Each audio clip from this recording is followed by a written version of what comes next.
Hey, what's going on, guys? It's James here, and I wanted to shoot this video for you guys, especially those of you on Twitter who commented on a post last week wanting to learn what it was that I did that allowed me to semi-retire in my mid-30s. So I'm going to walk through that real quick. First, I'm going to give you a very quick overview of who I am. I want to be very clear. I'm not selling anything. There's no pitch. There's no link to buy anything. It's just a freebie video, my way of giving back and showing my appreciation for those of you that interact with my posts. So long story short, about I guess 2003, I got out of the military. I went in the military. I quit a really good job. This was right around 9/11, and I felt like I needed to quote unquote serve my country. I had this where I worked at. They had this TV that was always playing CNN, and it was always the same, just like a loop of all these attacks on the Twin Towers. And I was making about 40 grand a year. I was 19 or 20 years old at the time. Let's see, I would have been 19, I guess, maybe 20. I would have been 20, and 19 when I was watching this stuff. But I had a really good job for a 19-year-old. I was making 40 grand a year. I was doing sales, and it just watching this stuff on repeat over and over and over again. I just started getting more and more angry, and I was like, you know what? I'm gonna join the military. I'm gonna do my part, right? I got brainwashed, so I joined the military. Was in the military for a couple of months, and ended up going to an air show, got double pneumonia, and the double pneumonia triggered an asthma attack. They had to take me to the ER by an ambulance. It was a bad asthma attack. Obviously, my throat started swelling shut. Thought I was going to die. They didn't. I did. And so asthma is permanently disqualifying for military service. So I ended up finding myself out of the military roughly 5.5 months after I enlisted. Got back home, had no freaking idea what I was going to do, right? Couldn't go find another job making 40 grand a year. I had no college education. I was just some kid with sales experience. So I got a job making like $8 an hour as a customer service rep for like this little payday advance company. And while I was working there, I had a lot of free time. So I started Googling how to make money online. This is like 2003, right? So the internet is still fairly new. It's not like super new, but it's still fairly new. So I'm looking at how to make money online. I'm finding all these different ways to make money, and I try all these different ways. And long story short, end up getting married, having a daughter, and life goes on. And here I am the whole time on the side. I've been promoted at my job. I was actually making good money. I had a different job. I was making like 70 grand a year. But the whole time I was trying to get this online business thing going from 2003 to 2010, right? And then in 2010, they came in. I was working for AT&T, and I was doing retention for them, which is basically people called and cussed me out, wanted to cancel their service, and I tried to get them to stay with AT&T, and then I sold them a bunch of stuff. Made really good money, like I said. I was actually rewarded with something that they called the Circle of Excellence, which is like one of the top awards you can get for sales in their company. But the union struck a new deal with AT&T where everybody who started after 2007 in July, and I started in the later part of 2007, they made a deal that everybody who started after them was going to get a pay cut. They're basically going to eliminate their job and offer them a substitute position for 40% less pay. Well, I'm kind of a person of principle, so I said, stick it up your ass, right? I'm done. See ya. And so that was the end of the job. Unfortunately for me, I was only making about $50 a month online by that time. This was after like 7 years of doing this stuff. And the reason was because I was comfortable, right? I was making all this money at these jobs and stuff, and I really didn't need to make money online. I just kind of wanted to. So, long story short, I find myself basically flat broke. I had a couple $1,000s in the bank, and because even though I made good money, I spent it just as fast as I made it. I always had toys, and I had nice cars, and all the bullshit that people buy. And so I ended up basically, my house went into foreclosure, and I got real depressed. They put me on antidepressants and stuff, and I didn't know what I was going to do. So the only thing I knew was I needed to figure something out online. I needed to get really serious about it and put my all into it. So I started working really hard online. I built like 100 and some odd websites. I did what they call SEO, which is search engine optimization. I got those websites ranked. Most of them were AdSense websites where I was just like giving content. People were clicking on the ads, and I was making like, pretty good money. Some of them were like making $100 a month. Some were making a couple $100 a month. But all in all, after doing that for close to a year, I was working my ass off to make a few $1,000s a month. was not enough to pay my bills. And so again, I'm sitting there, I'm looking at all these bills, I'm looking at my house, I'm on the final foreclosure letter. They're literally getting ready to come auction my house off. So I decided after all those years that I was done, that I wasn't going to do online business. I wasn't going to be an online marketer. I was just going to be a normal person, find a normal job, and just be happy with my life. So I sold all of my websites except for a couple of them that were doing fairly well. They were bringing in enough money to like make a car payment. I sold the rest of them for like $5,000, and I took that $5,000 and I paid my mortgage to keep from losing my house. And then I went to work as a finance manager for a local car dealership, which again was a pretty good job. Paid like $60,000 a year. I had some benefits and stuff. But the hours were terrible. I was working like 65, 70 hours a week. And the person who ran that business had a fundamentally different view of how to treat customers than I did. And by that, I mean, I felt like he was a crook. He was later fired from the company. So my beliefs were, confirmed to be true, but too late. We had basically come to a head in early 2011. He had come into my office and we nearly had a fist fight. So he wanted me to charge this customer $3,000 for this aftermarket warranty that only covered $3,000 worth of repairs, and we were supposed to sell it for $1,000. And I was like, I'm not doing it, right? And it was one of those, well, you're going to do what I tell you. And I was like, I ain't doing shit, right? I'm doing what I want to do. This isn't right. I'm not doing it. So it got heated. Like I said, we almost came to blows. He was a lot bigger than me. He would have whooped my ass. But, that is what it is. So he ended up firing me. And that was in early 2011. So I came home, I told my wife, I said, well, I got fired. My wife is disabled, she can't work. So here we are, basically no income. I got to figure out a way to pay this mortgage. I got to figure out a way to pay these car payments. I got to figure out a way to support my family, blah, blah, blah. So the only thing I know to do is to go back to this online marketing stuff. And I go back to this online marketing stuff and I hire this guy named Jared, right? And I give him $1,000 to hire him and basically for him to mentor me and help me get from point A to point B. And so we do one phone call together, and he basically says, hey, your problem is all these years you've been trying to sell other people's stuff instead of just making your own stuff and having people sell it for you. And I was like, oh, wow, yeah, okay, that makes sense, right? But I was like, dude, I don't know what to sell.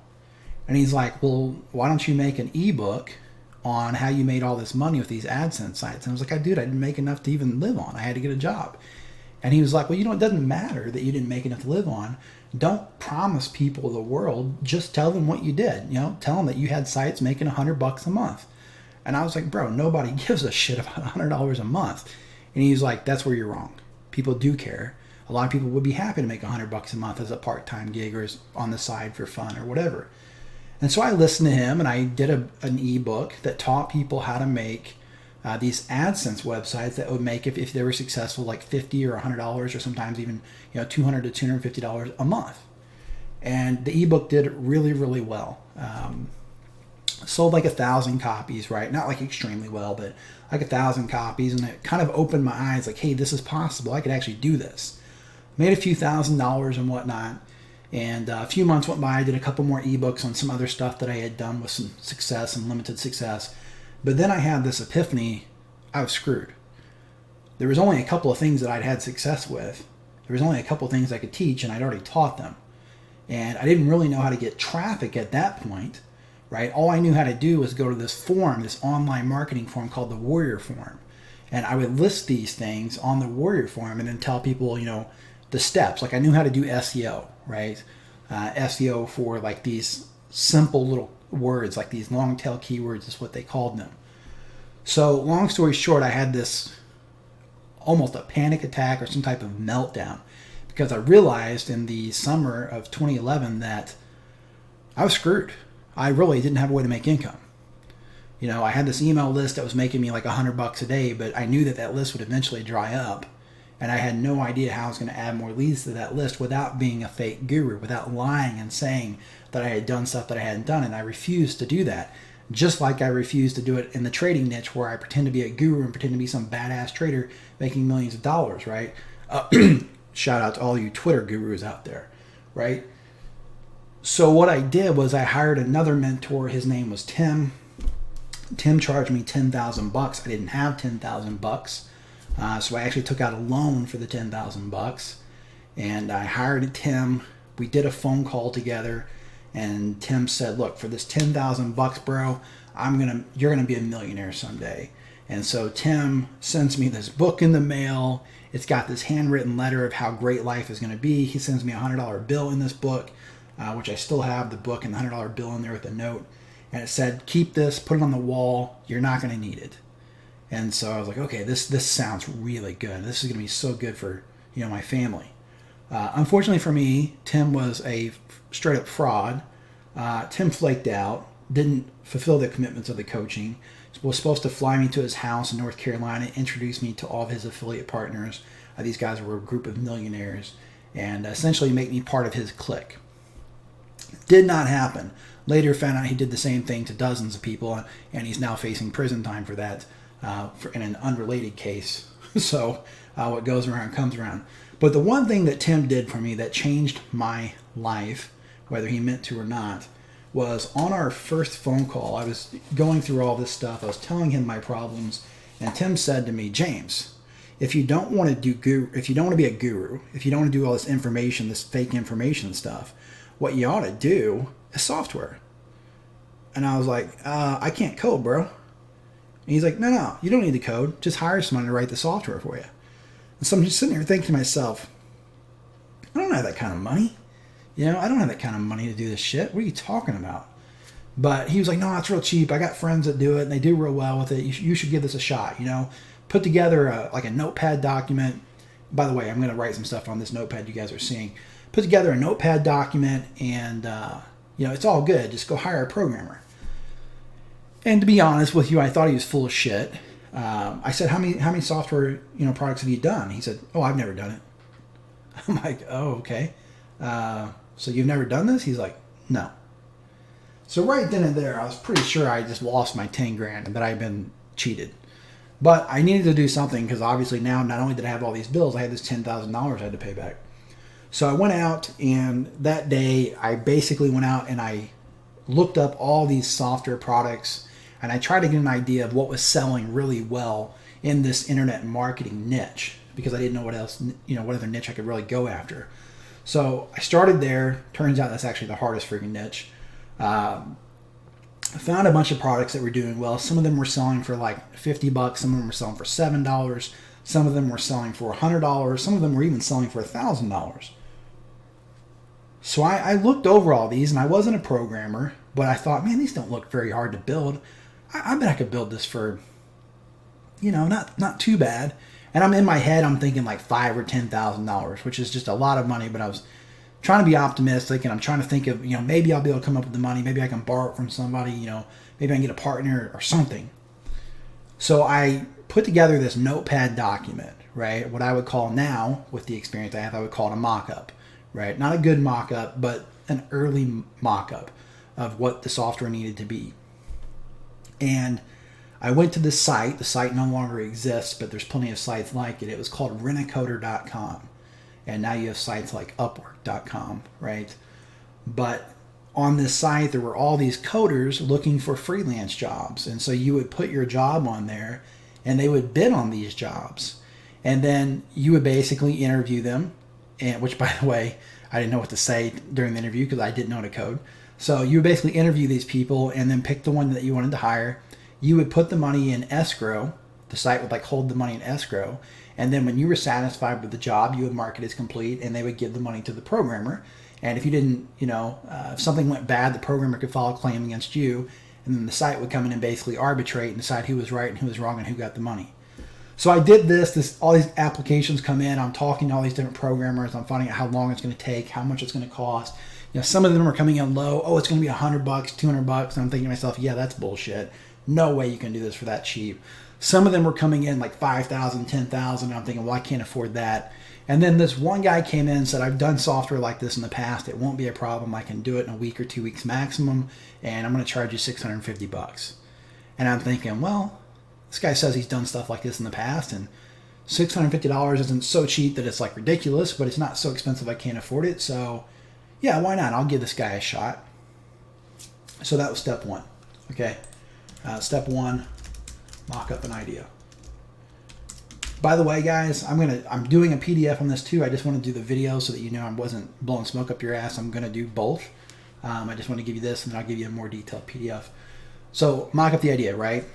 Then hire a developer. So this particular developer, he does the job. He comes back to me. It's 7 days later, literally 7 days. He says, "Here's your software," and I'm like, "Wow, seriously?"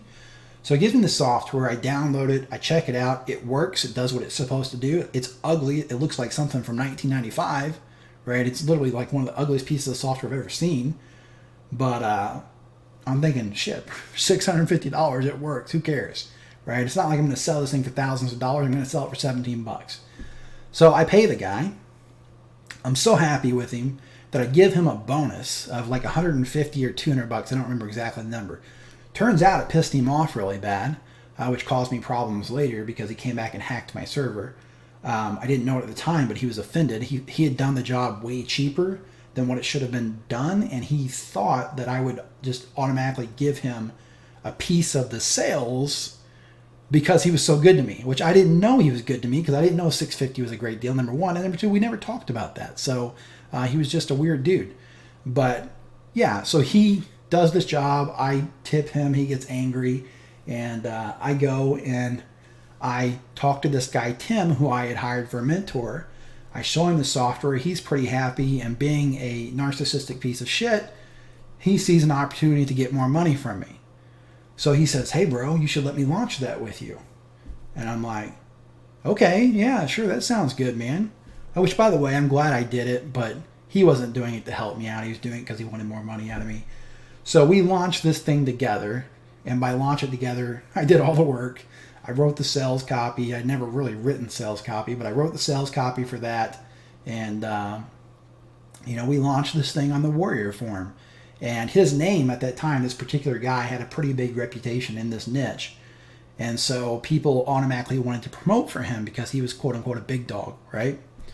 So a lot of people came on board, and that's why I don't regret doing the deal with him. A lot of people came on board and they promoted because his name was on there. His name was what was valuable. And the software ended up going on to sell, I don't remember the exact numbers off the top of my head. It was 2,000 or 2,500 copies, something like that. It brought in somewhere around $60,000 or $65,000, and this is over the course of like a week, right?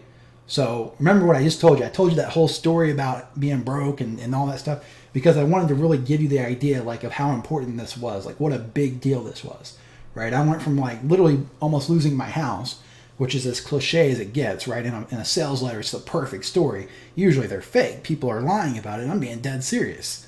I had a certified letter in my hand saying, "We're coming to take your house away, partner." So we do this thing. It makes like 65 grand. I pay the affiliates their commission for promoting it. I pay PayPal their fees for doing it's like 3% for the transactions. It's 2.9% plus 30 cents per transaction, but just call it 3%. I pay to list the thing in the Warrior Forum, which is like only $40. I pay the JV some prize money for the contest, and then I pay Tim 50% of everything I make net. So after paying everybody else, I had like say 30 grand left, maybe a little less than 30 grand. I pay Tim half that, so he makes another 10, 15 grand off of me, right?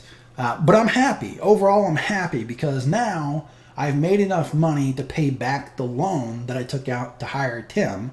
And on top of it, I have this email list of over 2,000 people who just bought a product from me.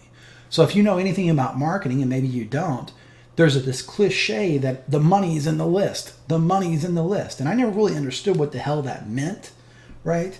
Until then. Once I had that list, those $100 days, long gone, right? The first 30 days after my launch, I made over $8,000 in affiliate commissions, right? By October of 2011, I had my first six-figure month where I did over six figures in sales in 30 days. Remember, a year earlier, right, I was talking about doing $100 websites that made $100 a month. Less than a year later, I had my first six-figure month. So things were going really well for me.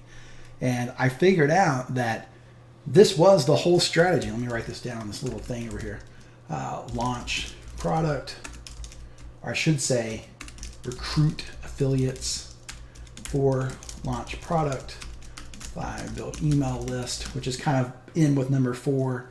So in fact, I want to do something a little different here. We'll put this up here, and 5. Well, good Lord, if I can get my damn mouse to go down there. Promote quality affiliate products. So now I had come full circle, because originally it started out as, hey, stop promoting other people's stuff and start getting them to promote yours. But the real story is not that. The real story is get people to promote yours so you have a big list so that you can promote other people. The more people you promote, the more people want to promote you, because they want to get that return, what they call a recip, right? A reciprocal mailing. They want you to promote their stuff, so they're going to promote your stuff. And it becomes an I'll scratch your back if you scratch my back type of, scenario. So what I did, I learned very, very quickly that this is the holy grail of making money on the internet. I don't need to worry about SEO. I don't need to worry about paid traffic. I don't need to worry about any of this other bullshit that everybody's doing products on. All I got to do is make software, pay my affiliates a good commission for promoting the software, and build a list. So then what I started doing was I wanted the most affiliates possible, because I was making insane money with my affiliate promotions. So then I started giving them 100% commission. I didn't make anything when I came out with new software. I would come out with a new software product. I would pay them 100% commission for promoting it. Lots of people would promote. I would sell thousands and thousands of copies. I would add thousands and thousands of people to my list. And within a 6-month period or so, my list had over 30,000 buyers on it. So now I've got a list where when I send an email out, right, I'm making thousands of dollars a day. Every time I press send on my email autoresponder, I'm making thousands of dollars. Okay. I think the craziest time was I went out to California to meet this Tim character. We were supposed to meet out there and spend a weekend basically masterminding and all this stuff. So I do this webinar with this guy. I can't actually be on the webinar. So what I do is I record like sound clips, and then I send them to him, and he plays them on the webinar like I'm there, right? He plays my intro, and then he'll ask me a question, and he'll play the sound clip to my answer to that question. And basically people thought I was on the webinar. It wasn't dishonest. It wasn't like I was trying to, trick people. We needed to do a live webinar and I couldn't be there. So that was the way we handled that. So I get on this airplane in St. Louis, Missouri, and I fly to California. The flight's a couple hours, right? I have a layover and stuff. I get to California. It's probably, late at night. I don't remember the exact time. And I go and I log into my affiliate account. And from the time that I left St. Louis to the time I got to California, I made $37,000, right? And I'd had really good months before that. I'd had really good days before that. But for some reason, that promotion was when I felt like, wow, I've made it, right? I've made it. I made $37,000 while I was flying on an airplane. To put that in perspective, that first job in 2003, right, when I first started looking at how to do business online, I was making $8 an hour, which breaks down to I think it was $8.50 an hour actually, but I was making roughly like 18 grand a year. So here I just made more in one day, in one flight, than I used to make all year. And for some reason, that number just, like I said, I just felt like I had made it, right? But it was all off of this little model that I've got on the screen, right? This was it, right? I would release these products, I would release this software. And these software products were costing me anywhere from, $1,500 to $3,000 to make. Some of the cheaper ones were $500 to $750. I did a couple of really big ones they don't really fall into this business model. But for example, I did one called ProductPay.com. It was a web-based software. We were essentially an affiliate network where people would release products in our network, other people would promote them, and we would take a fee for processing the transaction. And that one was, an exception to the rule. That was actually, it cost 6 figures to get that created and developed and everything. And unlike the other software products, which were very hands-off and very low time commitment, ProductPay was actually eating up so much of my time that I went on vacation with my family. We were down at Disney World, and I just kept getting phone calls, right, from my partner. I had a business partner. We went 50-50 on it. And he was, we were having problems with the platform. There were these bugs. we had this massive launch going on. It was multi-six-figure launch happening, and there was problems with affiliates not getting paid correctly. And so I'm in Disney World, and I'm trying to hang out with my family, and we're on the phone most of the day. And I got back to my condo, not my condo, but the condo that we had rented, and I called my business partner. I said, I'm out. And he was like, what do you mean you're out? And I said, I don't know what we have to do here, but I need to sell my half of this company because I didn't become self-employed to work 100 hours a week. And so he was like, oh, I get that, right? He was very cool about it, very laid back. And so he basically went to a mutual friend of ours who had a great interest in the company, and we sold the company. That person really didn't want the company. They wanted our leads because they also understood that the money was in the list, and we had hundreds of thousands of leads because of all the launches happening on our platform. We would actually get copies of those sales and those email addresses, which was the whole reason we built the platform. The original plan was to build this platform. It was going to cost us $150,000. We figured we could build it up to a large enough competitor to ClickBank or to another company like ClickBank that we might be able to get an 8-figure buyout deal. We wanted to build a platform that was a big enough pain in their ass that they'd want to buy us out to get rid of us. So we ended up selling the company, and I took my share of that, and I basically took a year off, right? I just decided to take some time off work and enjoy being a parent. The whole reason I wanted to do this online business was, number one, to make enough money to pay my bills or anything, but then later in life it became about having free time with my family. So I took a year off, became very depressed, didn't know what the hell to do with myself, drove my wife up the wall. She had her own life, right? I mean, we were married, happily married, but she had her life, she had her routine, I had my routine, and when I didn't have my routine anymore, I was just driving her crazy. We ended up separating for several months before reconciling, and when I finally moved back home and I didn't know what to do with myself, the first thing that I thought of was, well, shit, I'm just going to make some software, right? So in January of 2014, I started this whole process over again, right? I still had money in the bank and everything, but I needed something to do. So I started doing software again. And then I took a little different route, right? I had done some other things during this period, by the way. I'm trying not to get too long-winded, but I had done mobile games. I had a mobile games company with that same partner. We released a bunch of our own games. We sold source code to those games. So it's not just the internet marketing niche that I did business in. I did business in other niches. Like in that particular business model, what we did was we would spend, anywhere from $3,000 to $5,000 building a mobile game. We would release the mobile game into the App Store, and then we partnered with this guy named Carter Thomas, who had a really big following. We didn't know Carter, but we just Googled. I mean, this is not rocket science. We just Googled the biggest people in that niche. We found this guy named Carter Thomas. He had a massive following in this app world, and we said, hey, why don't you, you're teaching people how to build apps and shit. Why don't you sell our source code for us and we'll give you 50% commission? And he had never done any affiliate marketing, so he was like, well, how does this work? And so we explained the process, how easy it is. Look, we're going to give you a link. You're going to send this link to your people. If they buy through this link, you get 50% commission. It's all instantly paid. You're not waiting. You don't have to trust us. It's going to definitely happen. And he was like, well, shit, yeah, it sounds good to me. So he started selling our source code, later started selling other people's source code as well, turned it into a really good revenue stream for him. But he started selling our source code, and we ended up making way more money off the source code than it cost us to develop the games. So we were essentially developing games and putting them into the App Store for free, right? Ended up costing us nothing. Same concepts that you're seeing here, right? I figured out ways to leverage software that other people were not doing.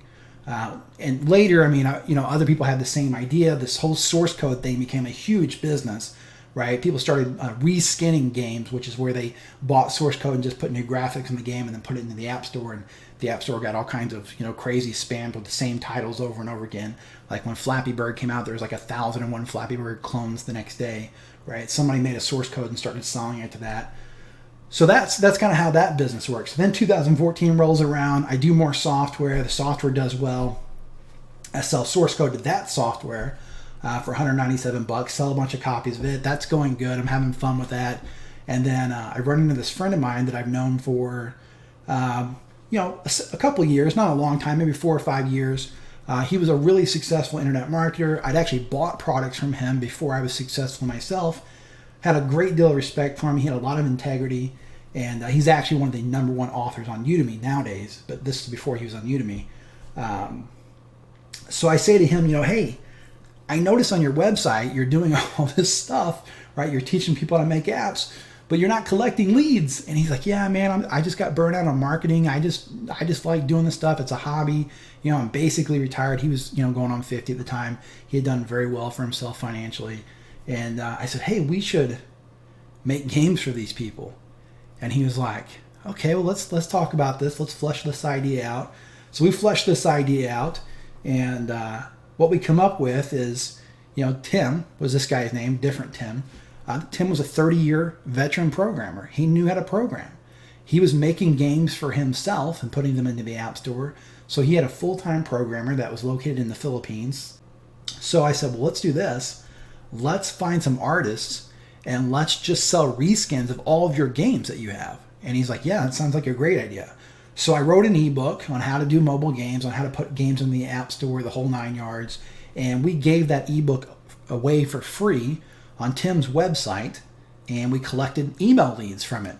And this was like a proof of concept. We wanted to make sure we could actually do this. So we collected email leads for about 7 days, had a couple hundred leads, and then we sent an email out saying, hey, look, if you'd like to reskin some of these games, we gave them a list and some videos of the games, right? Here's the prices. And we had games that were like $497, like $500, all the way up to $800. And we got, I don't remember exactly how many, I think it was like 17 orders, right? It ended up being like 10 grand that we got in orders. So we were like, well, shit, there's our proof of concept, right? So then I went to Upwork.com and I hired 19 artists, right? And basically what we did was we started selling those games, right? And those artists, what we did was we gave them the outline. We had this form that customers filled out. Hey, what do you want your theme to be, right? And they filled out this little form of what they wanted. And then we gave that form to the artist, and we told them that we would give them $100 to make new artwork for the game. Now, some people are going to say, $100? There's no way.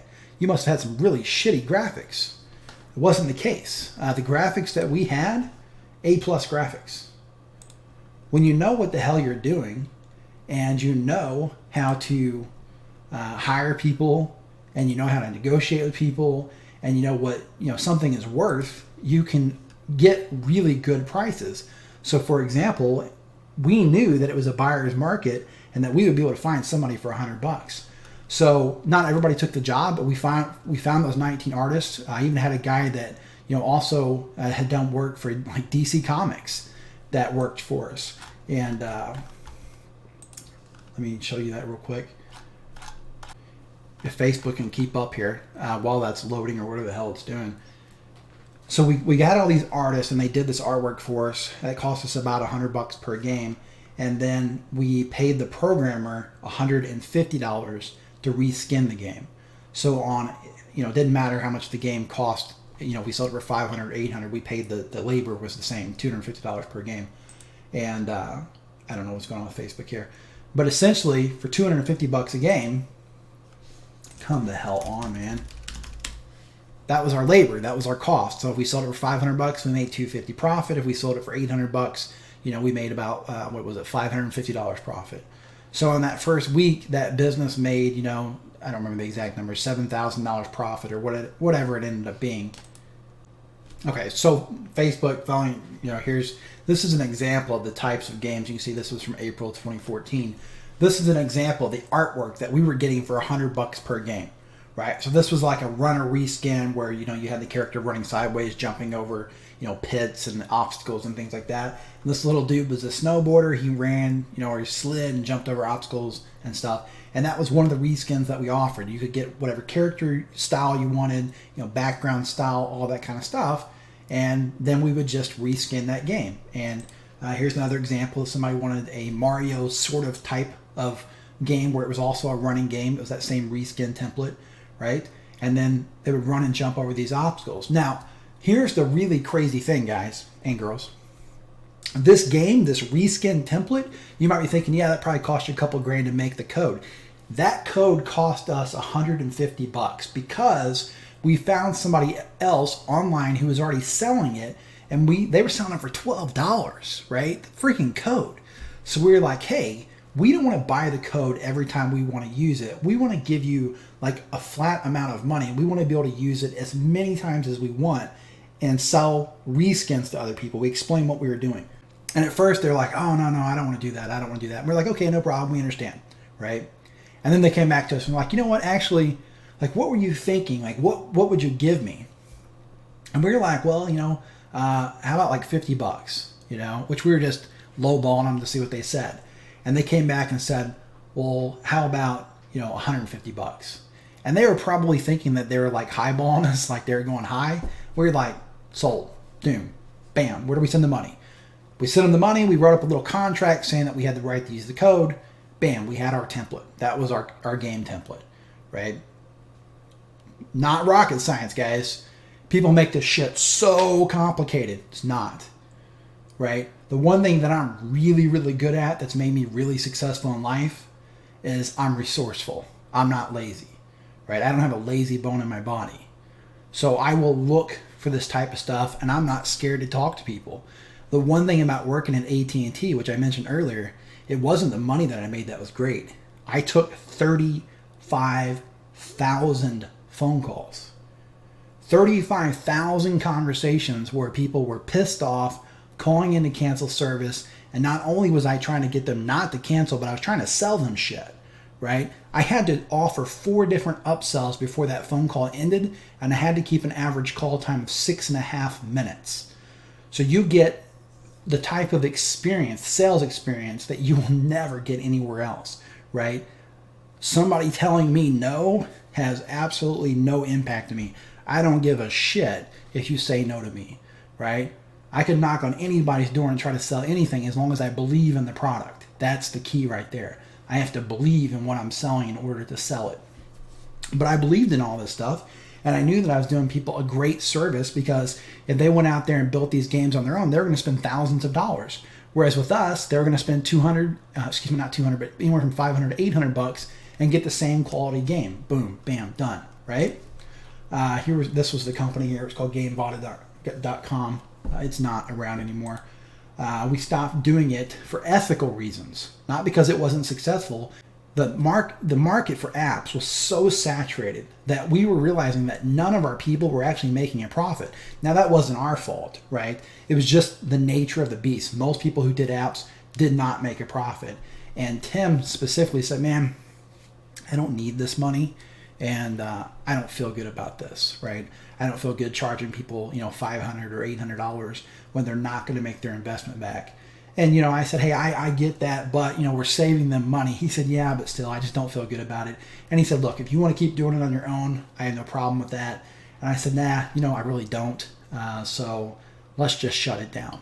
So we shut it down, and Tim went and became an author on Udemy teaching programming. And like I said, now he is one of the top 10 authors over there. Did immensely well, right? Incredibly well. But this is something that we did together. Here's some more artwork we got done. You can see here that this was one of the icons for one of the games that we did for somebody else. This was like the mock-ups the artist sent me when we were interviewing them, right? This guy is the guy that used to work for DC Comics. He did this. This was another running game where this little monkey drove sideways and had to jump over shit. Right, there was barrels and ice puddles and bad guys. So again, quality work. This is one of the ads that we ran. Ultimately, we started doing some paid advertising where we ran Facebook ads for GameVada, right? People would download this free course, and then we would upsell them the reskin games. That's how that worked with the app. So that was like 2014, and time went on, did more software, blah blah blah blah blah, and then in 2017. By the way, this whole time, like, I'm marketing and doing software, right? So this is like a marketing / software business, because I am marketing. It's not that I'm just selling software. I'm doing the marketing for the software. I'm writing the sales copy. I'm recruiting the affiliates. I'm doing Facebook. By this point, I'm doing Facebook ads, all this kind of stuff. And then 2016 rolled around and I was burned out. And I was like, I'm just tired of doing this shit. I don't want to do it anymore. And so I didn't want to give up the business because I had the email list and all this stuff. So I was working with this guy named Sam, and Sam was a graphics artist. He actually had a college education in this stuff, and he did a lot of my graphic arts stuff, not for mobile games, but for my software. He did my user interfaces. Did an amazing job. And so we did this one project together, and I said, hey, I'm going to pay you 20% instead of paying you, your flat fee, but instead of just doing the artwork, I want you to manage this launch. I want you to manage the affiliates, and I want you to, do X, Y, Z. He was like, okay, cool. Hell yeah, let's do it. So we did that one launch together. It went really well. I gave him his 20%, and I said, how would you like to make 50% from now on? And he was like, yeah, what do I got to do? And I was like, everything. And so basically what I did was I handed him the day-to-day operations in my business. He wrote the emails. He sent the emails. He picked the products that we promoted. We came up with software ideas together, right? He mocked the software up. He did the wireframes for the software. He did the UI for the software. He managed the programmers. He did all that shit. And all I did was basically, after he got everything done, he would say, hey, I need you to do a sales video. So then I would do the sales video, right? Because that's my area of expertise is sales. I would do the sales video. He would put all the shit together. He would do the, day-to-day stuff. And then I would just take my 50% cut. So that went along like that. We started running Facebook ads. With the Facebook ads, what we did was a little different. Instead of doing 100% commission, obviously, we had no affiliates. We were relying on Facebook traffic. So what we did in that case is we'd run these Facebook ads, right? And we would sell a $7 software product. $7. Why $7? Because who cares? It's $7, right? People aren't going to have to stop and think, oh my God, is this a scam? It's $7. Who gives a shit, right? So we would sell software for $7. And that didn't work very well. In fact, we were like, what the hell? We're not making very much money off this. People aren't buying the software. So then we went back to the drawing board. We said, you know what? F it. We'll just give it away for free. So then we ran Facebook ads, gave away free software, right? And then sold a $17 upsell. It was this software, this free software right here was a graphic software. And what it did was it made ads for Facebook. It was a Facebook ads tool, right? Obviously, we were running Facebook ads. So we're like, look, we know what the hell we're doing. You're seeing our ad. This ad was created with this Facebook ads tool. And now you can get it for free. Here's how. So they would download this free Facebook ads tool, which cost me about $2,000 to build. And then we would hit them with a $17 upsell where we sold them like a shitload of templates, right, that they could use for their ads. And that $17 upsell paid for the cost of the Facebook ads. So essentially we were getting free leads. Lots and lots of free leads. And then what we did was we fed those leads into an autoresponder sequence. We had grown past the point of wanting to do daily promotions where we had to get up and write the emails every day and do all that shit. So we actually took a couple of weeks. I say we, but this was Sam. Over the course of a couple of weeks, he wrote out like 17 email campaigns for like 17 different products, most of which we owned. So every week, right, when people joined our list, starting on day one, they would start getting that first campaign. And every day they would get a new email, either related, it was like a weekly thing. Like that week was all about this product. And then the next week they got all these, emails about this next product. But it was all automated. It happened automatically when they joined our email list. So we had automated income coming in, right? Every day, new money coming in from these leads that were coming off these Facebook ads. And it all started with that software. So that was going really well, selling all these other software products, and we had some information products. And then we decided, well, this is great. This is actually the holy grail. This is what people really want in life, is they want passive income. So we put together a course called Automated Traffic Machine. And if you're not catching the play on words there, ATM, right? Money, ATM, get it? Haha, yeah.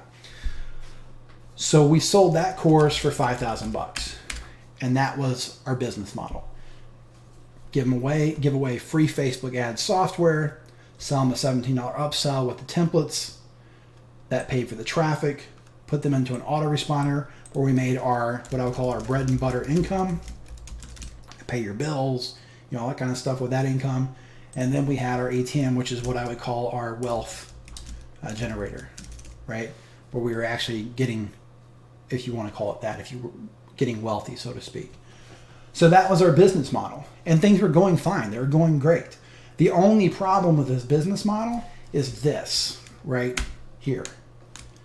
There was nothing automated about selling that damn $5,000 course, because what happened was they had to apply for a coaching call, which was really a sales call, right? I did coach them for free. They would apply. It was me who did the calls because I had all the sales experience. So I would do these hour-long phone calls where I really did coach them. I really did give them the same advice that I would give a family member. I gave them as much information as I could possibly give them in that hour, because if you give somebody great information for free, then it leads them to believe that your paid information is even better. And so that's how that worked. I had to do these damn phone calls all the time. And all of a sudden, I had a job again. I was like, what the hell, man? Yeah, this was great. This wasn't great, right? So then I talked to friends and they're like, dude, just outsource it. You can hire salespeople and stuff. And I was like, no, hell no. Not doing that, because I know what salespeople act like. Most salespeople, if you're a salesperson, no offense, you know, I'm a salesperson too, but let's just be realistic. Most salespeople have no ethics whatsoever. They'll say anything to sell something and get a commission. They don't give a shit whether the customer's happy in 6 months or a month from now, right? As long as they get their commission, that's all they care about. So we cut this out. I said, I don't want to do this anymore. I don't like this shit. And so then in, I guess it was May of 2017, I got involved in crypto. It started as an accident. It started as this little mining thing. So this is how it started. January 2017, I got this little graphics card, right? It was like a GTX 1060. It was like a $200 graphics card. And I had upgraded to a GTX 1080, which could mine or whatever. So I'm like, okay, well, that sounds pretty cool. But I didn't start mining right away. I waited a couple months. I put it off. I procrastinated. And then I started mining just kind of as a little weird thing here. I put, so I ended up hooking this thing up to like start mining. And this was like May 7th right here. Okay.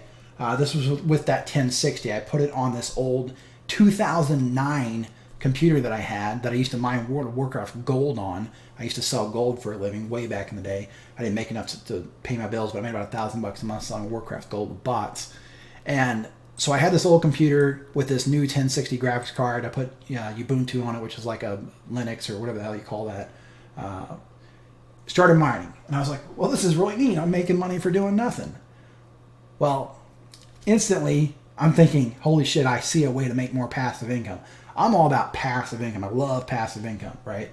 So then I go online, I start checking out parts, and I had this 1080. I had one of them.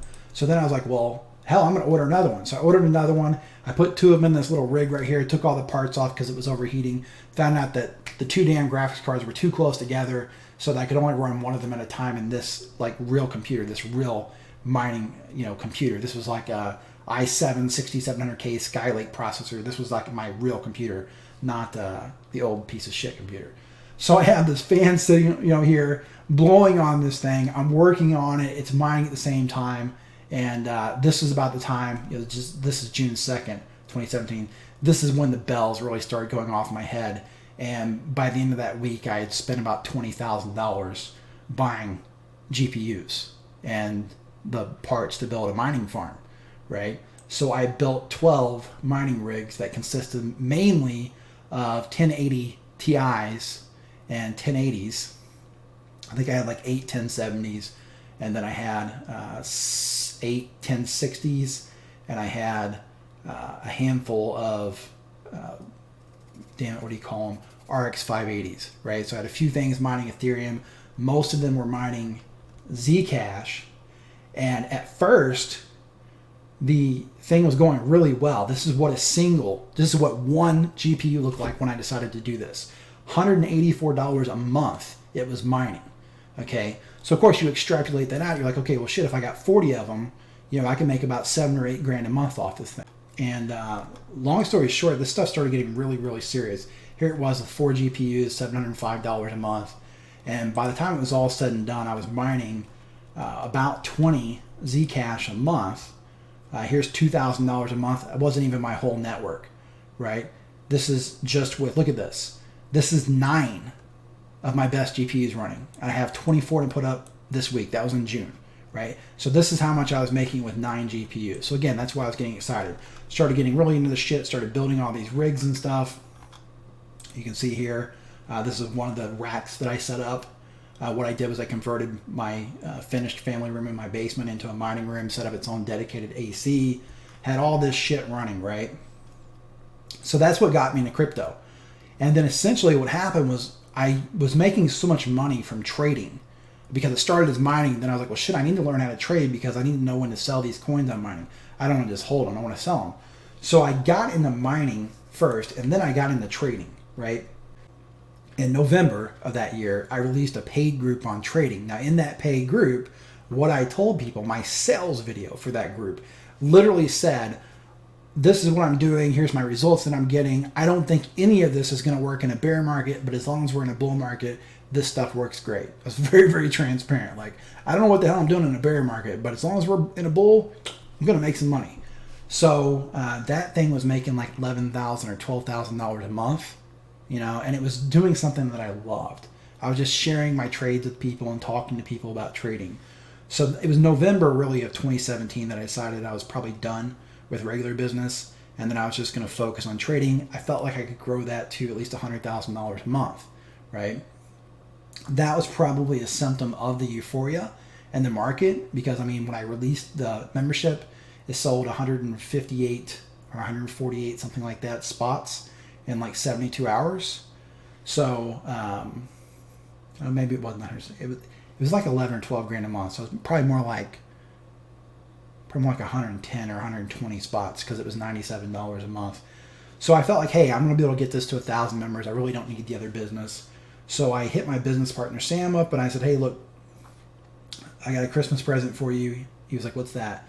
And I was like, it's the business. I'm done with it. You can have it. You can have the email list. You can have the products. You can have the templates. You can have all of it. And he was obviously pretty happy, right? I could have sold that business for quite a bit of money, but I was doing so well with crypto and with everything else that was going on that I was just like, I just don't need the money, and this guy's worked really hard for me. So I ended up giving it to him for free.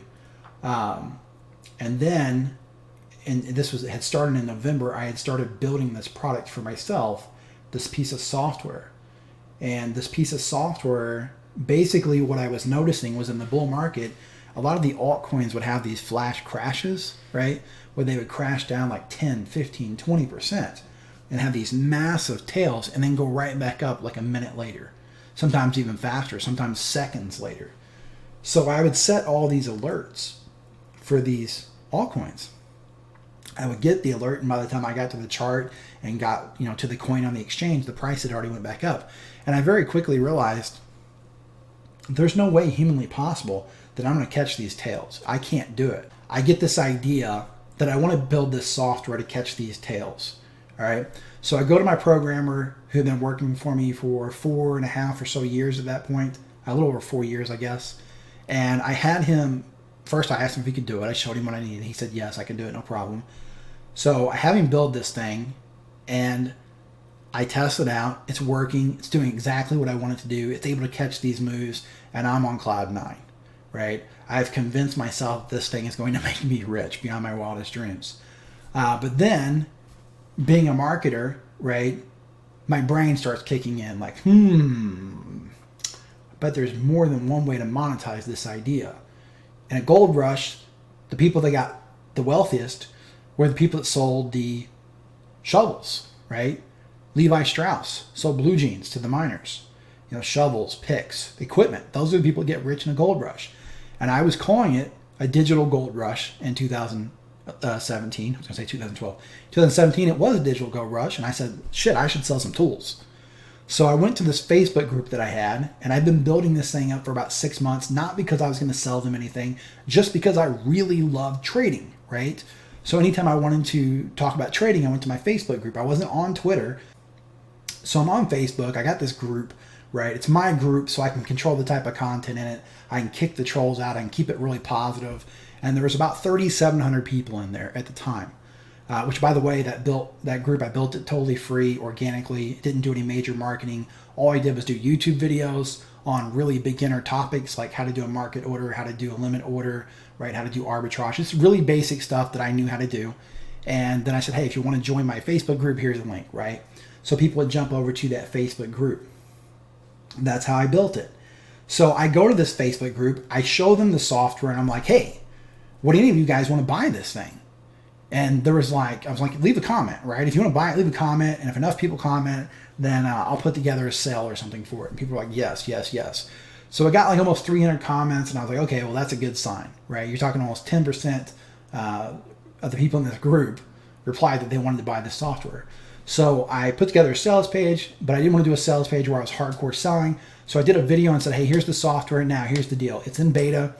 It's very early. This is version 1. There's going to be a lot of bugs. There's going to be a lot of problems. We've got a lot of work to do before this is what I really want it to be, what I envision it becoming someday. And I totally understand if you don't want to buy it right now. But if you do, if you're one of these people that will, be an early adopter and help basically support development with your purchase, we're going to give you 25% off the regular price. And the regular price is going to be $997. So essentially, you're probably thinking, yeah, that didn't work out, did it? Right? If you don't know anything about marketing and software, you're thinking there's no freaking way a bunch of people gave you $1,000 for software that wasn't even done. You'd be wrong, right? We sold out of the 100 spots within like 3 days. I made over $50,000 in the first 24 hours, right? We were selling the first 100 spots for $747. Second 100 spots we sold for $897, and we sold most of them. And then at the end of January, I shut the beta sale down, right? And by the time it was all said and done, we made somewhere around $105,000. So again, no paid traffic went into that. No affiliates went into that software. And guys, the reason this video is so long and I'm sharing all these stories, because I'm telling you, there's more than one way to skin a cat. And all these people that sell these marketing products charging thousands of dollars, they don't know jack shit, right? It's just like with crypto, you have a few people who really know what they're doing and a whole bunch of fakes. And marketing is the same way. You have a bunch of people making a bunch of money selling high-ticket courses, and most of them have never made a dime other than by selling a high-ticket course. Essentially what I did was we made about $105,000 for the software. We took it out of beta and said, hey, we're going to work on this now. We're going to build this, right? And that was 75 or 76 versions ago. And we've been building it and improving on it ever since. It is now going to be 2 years old. We released it January 1st, 2018. It'll be 2 years old in 3 days, right? Still supporting it, still working on it, still updating it, still adding features to it, okay? So while I make the majority of my income from trading, I still have a software business, right? That basically takes about 2 hours a week of my time, right? That's it. The programmer is working on that, and he's building it. And then when we release new versions, I'll come out and I'll tell my Facebook group about it. I'll do a little bit of marketing on it, and then we'll shut it back down, and we'll wait and add some more stuff. And eventually, if I get tired of trading, I may shift focus back and make that software my main focus again, where I do like a hardcore marketing and do webinars for it and all that kind of stuff. But right now I'm kind of happy with the way it is, and I'm happy just, building a following. And, eventually, if I get up to, 50,000 followers or something on Twitter, I'll probably start selling it on Twitter. If you guys have ever noticed my handle on Twitter, it's @Coinzada. It's not a coincidence. If you look at my join date, it's early 2018, not a coincidence. The original reason that I joined Twitter was I was going to make friends with all of the big gurus, the guys with the big followings. I was going to build relationships, build bridges with those people, and then I was going to have them promote my software for a high commission so that I could then build an email list in the crypto space and make money promoting quality affiliate products, right? For example, TradingView pays a really good commission. It's like 30%. The exchanges, you can make some good money promoting the exchanges. And there's lots of products out there that you can promote. And that was the goal. I'm going to do this. I'm going to get these guys to promote this. It's going to be awesome. And the reason that I never did is because I quickly found out that most of these guys on Twitter, and I'm painting with a broad brush, so yes, there are exceptions, but most of them are so full of shit you could smell them from a town away. If they're willing to lie about being a trader and they're willing to lie about their trading success, they're going to lie to sell my product. And I don't want affiliates lying to sell my product, because that's the same thing as a salesperson lying to sell my product. And that leads to very unhappy customers, and it can lead to legal issues, right? You can actually get in trouble for things that affiliates are saying about your product. If they're selling your product and making commission for it, there are certain laws that you have to follow. So I quickly realized I can't trust these people. So that's it, guys. That's the full story, right? I've actually released other software after Coinzada. I've released another software called CoinSpionage. It's an alerts tool. Basically, TradingView, I don't know what account I have. I think it's called a pro account or something. I don't know. It's $600 a year. It's freaking expensive. But they only let me do 200 alerts, right? I can only have 200 alerts set at one time. And because I am a full-time trader, I wanted to set more alerts than that. I have specific alerts, specific setups that I want to set alerts for. And if I'm trading hundreds of altcoins, I might need to set up 10 alerts for each of those alts, right? I get thousands and thousands of text messages a month for my alerts, but I needed more than 200 of them. So I went and I built a software for personal use called CoinSpionage, so I can get alerts through that software and not have to use all those TradingView alerts. And for other people, of course, we have to limit the alerts because otherwise my server would collapse. But that's it. That's how I basically was able to work part-time hours for the last 6, almost 7 years, right? I'm in my 30s, and for all intents and purposes, I've been almost semi-retired for 6 or 7 years. Your question at this point is probably, if it's so great, why are you trading at all? And the answer comes down to, I love it. I freaking love it. I love trading, right? For me, the biggest problem that I had in my life was I had too much free time. This is going to sound stupid, and if you've never been there, it's not going to make any sense to you. But when I was 17, my dad passed away. I just turned 17. It was like literally 2 months after my birthday. And I dropped out of high school, and I was depressed, and I was just really upset. I lived alone with my dad. My brother actually lived with my mom, and my sister was grown. So it was just me and my dad. So when my dad died, I got super depressed, dropped out of school, and I thought it was going to be great. I thought, I'm going to have fun with my friends. I'm just going to enjoy life, and I'll figure it out as I go. And what I quickly found out was all of my friends that were older than me had jobs and were not available to sit around and play PlayStation all day, or whatever the hell. I guess it was PlayStation at the time, right? It was in the 90s.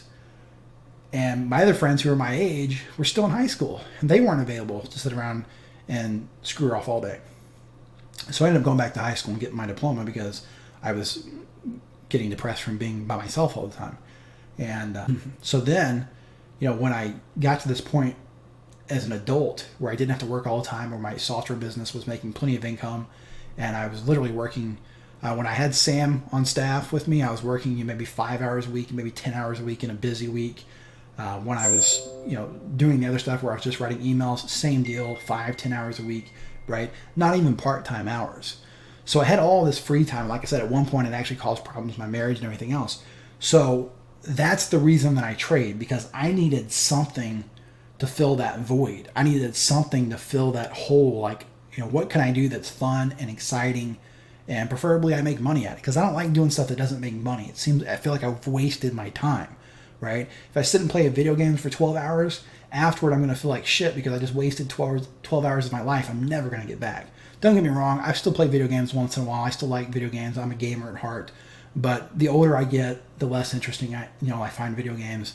I don't like sitting around and watching Netflix unless I'm watching it on like a second monitor, or if I'm watching it like as part of family time type of stuff. But that's why I trade. It gives me something to do. It gives me something productive to do. And it gives me something to do that I actually get some type of income out of. And that's why I like doing it. And to be quite honest, because I've done well with it, right? I lost the money in the 2018 bear market like a lot of new traders do. But I learned from those setbacks. I learned from those mistakes. And I had an incredible 2019, right? Even though we're in a bear market, the difference is this time, I played the bear market as a bear instead of trying to play it as a bull. which worked out really well for me. You know, I'm up several hundred, well, not several hundred, but I'm up a couple 100% for the year, whereas Bitcoin is only up, 100% or so. So yeah, the market's been good to me. I've done well with it, and I feel like eventually I'll get to the point where I may not do anything else. I may just trade, right? I may eventually sell the software business. That was the goal with this software business, just like the other software businesses. When I started it, it was first, okay, I want to solve this problem that I'm having. And then it moved on to, okay, I want to sell this and make some extra income with it. And then it became, I want to build this thing up to the point that it's starting to become a thorn in the sides of the competitors out there, or to the point where an exchange might be interested in buying this software, buying me out of this software, and giving it away free to their users, or even selling it to their users. I would assume they would give it to them for free to attract new users. And I thought, let's turn this into a 7-figure buyout type of deal. That's where my mind was at with it. Okay. But that's it. I just gave you a really long, fairly detailed, as much as you can make, one video explanation of what I did for a living the last, I don't know, 8 years, 9 years, since February of 2011. That's when I started doing this full-time. Full-time meaning I don't have any type of it. That's my income, right? No job. My last job I left in 2011, in February of 2011. So yeah, that's it. That's the story. So if you guys have questions about the process, if you have questions about my story, I'm a very transparent guy. I don't try to hide anything. I don't try to pound my chest and pretend to be more successful than I am. I also, don't slick back into a cave and, hide and pretend that I'm not successful, because I've done a lot of things. I've made a lot of money, had a lot of success, had a lot of failures, and some things more successful than others, right? Some strategies more successful than others. One of the things I didn't talk about in this list was I also did webinars, right? So webinars were one of the ways that I made a lot of money with software, by selling them on a webinar, right? Not everybody wants to do a webinar. I did live webinars. I did hundreds of live webinars. I did hundreds of automated webinars where it was pre-recorded, right? And everything I did, I would leverage. I would start out doing it for myself, and then I would leverage it. So for example, the webinars, after I made a bunch of money with webinars, I actually started teaching other people how to do webinars, and I started actually building webinars for other people. So like on my YouTube channel, there was actually a guy that did like a testimonial for me, a guy named Nishant. And Nishant was actually an incredibly successful guy. He had come to America. He immigrated to America. When he first got here, he was like selling pretzels at the local mall for like $7.50 an hour. And then he started an online business. I met him in 2013. He actually asked me to go to lunch on Facebook. He said, "Hey, I'm local. I'd love to just meet and buy you lunch and just chat." And I was like, "Oh yeah, okay." Seemed like a cool guy. So we went and had lunch. And Nishant sat down and said, "Hey, I have a big goal for next year." And I'm like, "Okay, well, what's your goal?" And he's like, "I want to make $1 million." And I was like, "Okay." I asked him, "How much are you making right now?" "Well, I'm not making anything right now, in this particular business that he was talking about." And I'm sitting here thinking, wow, this guy's head is so far in the clouds.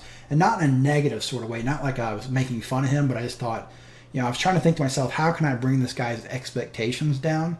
Something a little bit more realistic, right? But I chose not to piss in his Wheaties.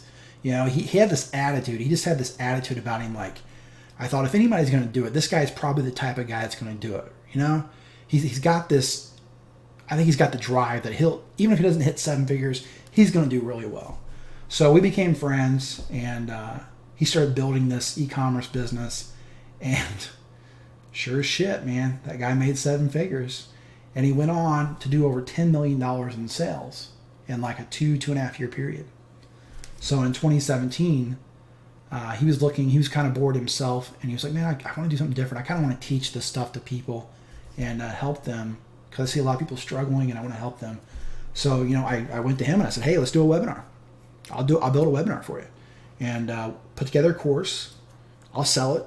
I'll build the webinar. You don't have to do anything." So I went over to his house and asked him a lot of questions about his backstory and stuff. Where he came from, and some of the past jobs he had, so I could build this basically what they call a zero to hero story. And we built this webinar, or I built this webinar, and then we went to affiliates. Same thing that I did in the software model that I just talked about. We went to affiliates. We said, hey, if you want to promote this, here's Nishant. Here's his qualifications. He's made $10 million for this stuff, or at least $10 million in sales. And we'd like to teach your people. We'll pay you 50% commission, right? So we charged $297 for that course. We sold it, and just like a lot of things that I did, it went on to make six figures, right? Multiple six figures. Did really well. The first person that promoted actually did like $70,000, right, in sales. So we made like 35 grand out of the gate that we split, and actually we split that 60-40. He took 60 and I took 40%. And so once you learn this, and the reason I'm sharing this stuff is not to brag, guys. The reason I'm sharing it is because the software is like the core thing. It's kind of how I got your attention. But once you learn the model, it could be software, it could be information, it could be all kinds of stuff, right? Essentially, once you have an audience and you have affiliates in a niche, right, you can pretty much make as much money as you want. I went to Nishant not to make a bunch of money, but because we were friends. We were just chatting one day, and it came up, and I was like, shit, let me build a webinar, bro. Let's make some money. We built the webinar, and poof, six figures, right? Well, not six figures to me, because it was six figures total. But, I added, multiple five figures to my bottom line for building a webinar for somebody and, getting on the webinar. I did the webinars live, so there was some, time commitment involved in that. But, it was hundreds of dollars an hour, maybe even thousands of dollars an hour I was making for doing, it was thousands. In fact, I know it was thousands. It was thousands of dollars an hour that I was making for doing those webinars. So all of that started with this dinky ass $650 piece of software that I built in 2011, right? And the question that people often ask is, how much coding do you know? I know a little bit of coding now because I took a class in 2016. When I was really bored, I was looking for hobbies, I was looking for something to do. So I went and took a class, and I also taught. I had a program, an information product that I didn't talk about here, but I don't sell it. It's not for sale, so this isn't a pitch. But I sold it for years, for like 4 or 5 years. I had this information product called Simple Software System, where I taught this stuff in a lot of detail, and I sold it for $1,000. So I wanted to learn how to code, just so I could answer some of the more technical questions people had. So I went and took this local coding class, and I learned like some basic Python, basic Java, and stuff like that. And then I've taken dozens of classes on Udemy, right? But on a 1 to 10 scale, with 10 being a real coder that could get a job doing coding for a living, and 1 being somebody that doesn't know shit about coding, I'm probably like a 5, right? I can build really, really small programs for myself, but nothing that I could ever sell to anybody, and nothing too complicated, okay? When I started doing all this stuff, I didn't even know how to write an if statement. Some of you are probably like, an if statement, bro, everybody knows that. And some of you might be like, I don't know what an if statement is either. Doesn't matter. You don't need to know how to do that shit. There was one of the guys that I knew from the marketing world who made literally tens of millions of dollars selling software. He sold a lot of different software in different niches. You could actually Google him. His name's Trey Smith, and he sells a software now called BuildBox, and it's a software that actually lets non-programmers build mobile games, and he's probably made $10 million with that one product alone. But one thing that he said, I took a class of his. This was after I was successful. I thought maybe he could teach me something to help me take it even further. I didn't learn anything, unfortunately, but that's the way it goes sometimes. So I dropped 10 grand on this class that he had called App Elite. It's about making mobile games. This was in 2011. And one of the things he said was, he didn't know anything about programming, and he considered programming black magic, and his programmer was the witch. And he didn't care how the witch did black magic as long as the black magic got done. So I don't know if that's a great way to go about it. I think that if you decide to undertake software as a business, you don't need to learn how to program out of the gate. But I think the more you learn along the way, the easier your life is going to get. It does make it easier to communicate with a programmer if you know a little bit about coding, even the basics. But when I say the basics, I'm talking about you can go to Udemy and learn the basics for $10. Go buy a damn Udemy course. Go buy a course from Tim Bachaka. Okay, if you want to learn programming, go buy a course from Tim Bachaka. That's the guy that I used to be partners with. Literally one of the most ethical people on this planet. You know, this is a guy who shut down not one but two different businesses that were very profitable because he didn't feel like people were getting enough value out of them. He had a software that was selling very well, and some things changed with Google where the software still worked, but it didn't work as well as it used to, and so he stopped selling the software that was making quite a bit of money. So if you want to learn programming, and again, this is not a pitch.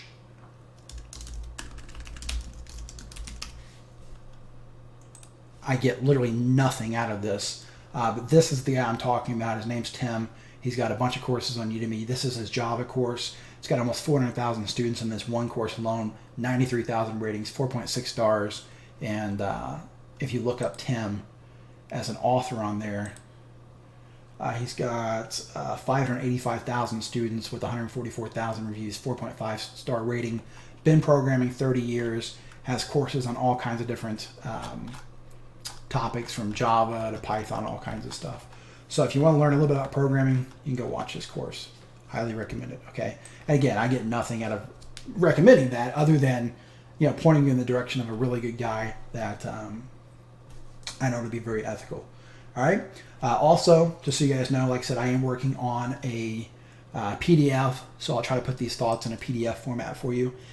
And just so you know, I'm not bullshitting you. I actually did work on that before I went to the hospital for this freaking bulging disc in my back. So I'm about 13 pages into that. Got a little ways to go. I want to clean it up a little bit and give a little bit of an outline. All right. With all that being said, guys, thanks for following me on Twitter, or if you're watching this video somewhere else, you found it by accident or whatever. Thanks for watching the video. I hope you did get massive value out of it. And if you truly want to do this online marketing stuff, and the more specifically software, it's a viable path, you know, and it doesn't have to be the internet marketing niche. Like I mentioned, you know, along the way, that's one of the more difficult niches to do it in because it is highly saturated and there's a lot of competition. You know, there's all kinds of niches out there where software does very, very well. It can be desktop-based software. It can be web-based software. It can be a mobile app on iOS or Android. It can be, you know, a Chrome extension. There's all kinds of different software products. And a lot of the simpler ideas you can get developed for under $500, right? You get the thing developed, give it away for free, especially on a site like Twitter. Twitter is extremely viral, right? That is one thing about Twitter that I have noticed. If I really wanted to build a huge email list and I really wanted to do software, like make that my main focus instead of trading, the first thing that I would do is build a software that I gave away for free, and I would start pimping it on Twitter, right?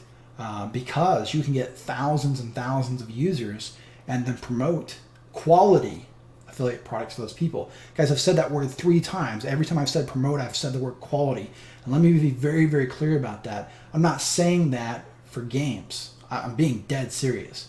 If you promote one shitty offer, one shitty ICO where people lose money, one shitty exchange where the exchange goes down and takes their money, one shitty fake trader on Twitter who ends up, you know, absconding with people's money, you know, whatever it is, you get one strike.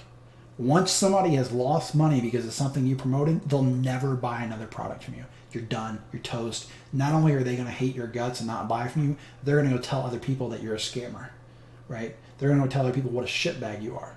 So you have to make sure that what you're promoting is something that you would feel okay promoting to your mother, right? Or your brother or your sister or whatever family you have. You have to ask yourself, would I feel okay if I was selling this to a family member? And if you can't say yes, you shouldn't be promoting it. Right? One of the litmus tests that I do in my business, I've always done this litmus test, is if my daughter asks me, Dad, what do you do for a living? If I can't tell her what I do with pride, I shouldn't be doing it, right? And I'm not saying that just as an ethical thing. It is ethical, right? It is the way I truly feel. But I'm also telling you that from a business standpoint, you'll put yourself out of business, right? Your reputation online, it's all you have. So yeah, I'm going to wrap up there, guys. Hope you enjoyed the video. If you have questions, please feel free to just leave a comment on the thread or on the video or whatever the case is. Just leave a comment. Don't private message me not because I'm stuck up and an asshole, but because I will literally get hundreds or thousands of private messages and I will not be able to answer them. Okay. I've done that before where I've done something like this, and then, you know, if it doesn't go over well and people don't care for it, then I won't get any. But if it goes really well, then I'll get like hundreds of messages, and then it ends up becoming this thing where I can't answer them because it takes time away from my trading and my family and stuff like that. So this is James. Again, hope you enjoyed the video. Appreciate you following me. Appreciate you replying to comments. And I appreciate you making me enjoy Twitter, because if you're following me, you're the people I like, right? You're not the trolls, and you're not the people that are constantly giving me shit for being bearish. So take care, and I'll talk to you soon on Twitter, I guess.